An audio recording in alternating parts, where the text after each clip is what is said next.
turabaramukije nanone nk'uko mumaze kubimenyera. Iyi ni Nzuri Business Group Limited ikomeza kubagezaho imitungo itimukanwa, yaba igurishwa cyangwa se ikodeshwa, ibicishije kuri YouTube channel yayo ariyo Nzuri Market. Niko tubashishikariza rero gukomeza gukanda subscribe, mugakora na share kugira ngo n'abandi babashe kujya babona ibyiza kandi bidahenze Nzuri Business Group Shop ikomeza ibagezaho. Turabasuhuje aho muri hirya no hino ku isi, abari mu Rwanda, abari muri East Africa, abari muri Africa, ku isi muri rusange, Aziya, Amerika n'Uburayi.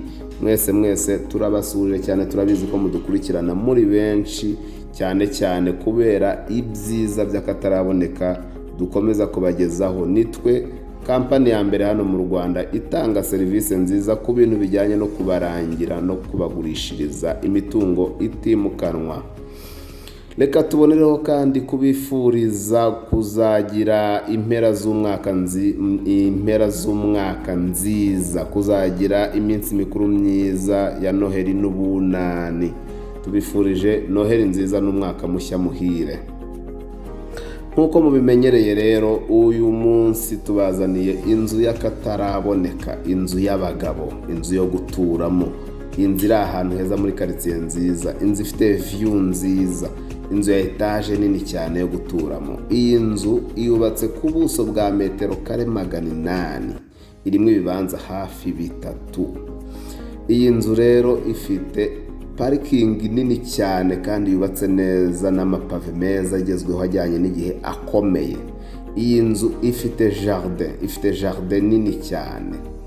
Iyi nzu kandi ifite ibyumba byinshi, ifite ibyumba 5, buri cyumba kikagira douche na toilette byacyo. Iyi nzu buri cyumba cyose gifite ibaraza cyangwa se bariko. Nuvuga icyumba waba uryamyemo cyose ubasha gusohoka ukareba hanze, ugafata akayaga, ukota akazuba, ukarwanya COVID-19 nk'uko batubwiye ko kujya ku kazuba ari ingenzi. Iyi nzu ifite view nziza, ureba Kibagabaga yose, ureba Nyarutarama, ureba Convention Center za Kimihurura mu mujyi, zarebera ahantu hose. Ifite view nziza cyane. Iyi nzu rero ifite salon, ifite amashambure. Muri izo shambure nk'uko twabwiye ko buri cyumba gifite douche na toilette, ni nako buri cyumba kirimo garde-robe nziza cyangwa se placard cyangwa se utubati two gushyiramo imyenda. Si ibyo gusa, chambre principale yayo ifite dressing room cyangwa se urwambariro rwiza cyane. Iyi nzu ibijyanye n'imbaho biyiriho byose ni muvura, inzugi za muvura, inzugi nziza z'akataraboneka, ngira ngo muragenda muzibona ku mashusho. Ni inzu nziza, amakaro ni yayandi karite ya mbere, parafo yayo gypsum karite ya mbere. Ni inzu yubatswe n'abahanga. Ni ukuvuga ngo amafaranga iri gushaka, amafaranga iri kugurishwa arayikwiye pepe. Nayo si make ariko kandi si menshi ugereranyije n'agaciro k'iyi nzu naho iherereye. Ese mwaba mwibuka yuko iri kuri kaburimbo? Iri kuri kaburimbo, nta hantu ushobora guhurira n'igitaka. Ni inzu y'abasirimu, ni inzu y'abagabo, ni inzu yo kwihemba uvuga uti narakoze nanjye ngomba kuba ahantu heza. Iyi nzu rero nko muri chambre zayo, mu madushe, urabona amadushe arimo, yandi bita za jacuzzi, za dushe zikora massage,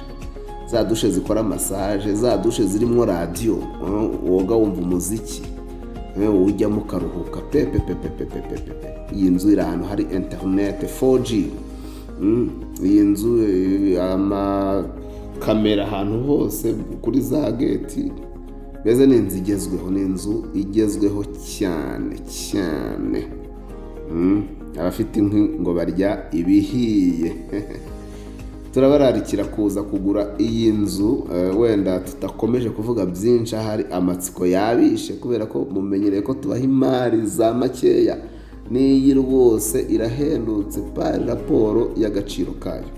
Iyi nzu rero irashaka amafaranga, iyi nzu irashaka miliyoni 300 z'amanyarwanda, ariko negosiyabule, cyangwa se ibihumbi 300 by'amadolari, ariko negotiable.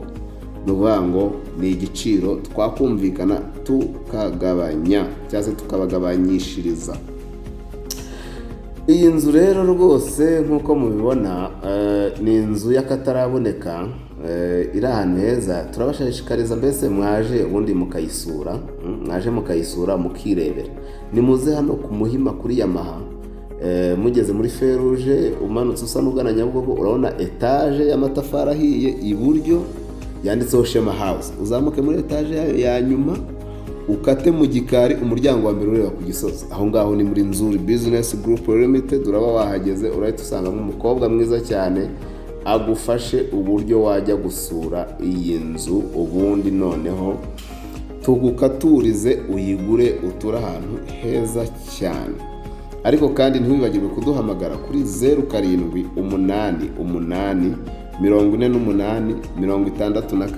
97, cyangwa se wanaduhamagara 0788 222 0123, ukaza ukirebera iyi nzu nziza ifite ikikoni cyo mu nzu cyiza cyane nk'iki ngiki. Murakibona ababyeyi, abamama cyangwa se abakobwa, iyo mubonye ikikoni nk'iki cyangwa se kwizine nziza nk'iyi mu nzu nk'iyi, kameme naho gutegurira amafunguro meza rwose, ugategurira uwo ushaka gusangira nawe mukaryoherwa. Ariko kandi ifite n'igikoni cyo hanze cyo gutekamo ibishyimbo, amasombe, bya bindi muba mudashaka gutekera muri kwizine ziri moderne. Ifite kwizine yo hanze, ifite na stock yo hanze. Ni inzu y'umuntu bafashe imirimo yo mu rugo nk'umuzamu cyangwa umujardinier. Ifite icyumba na salon, urumva ifite annex nziza cyane. Iyi nzu rero ifite salon, salle à manger nziza cyane na kwizine igezweho na stock yayo kandi mu nzu. Ni inzu ijyanye n'igihe. Twabibutsa kandi yuko ku zindi mbuga nkoranyambaga nka Facebook page, Instagram, Twitter, ko hose twitwa Nzuri Market, na website wawa.nzuri.rw. Nimukomeze mukande subscribe kuri iyi channel, nimukomeze mukande subscribe, mukora na share n'abandi bose babashe kubona ibyiza tubagezaho. Ibyiza nk'ibi ngira ngo nta wakwifuza kubyihererana. Urabona salo nziza kweli, salo salle à manger. Ni inzu nziza cyane. Tubahaye ikaze muri Nzuri Business Group Limited. Iwacu rwose umukiriya ni umwami. Tubahaye ikaze cyane, ni karibu iwacu. Murakoze cyane.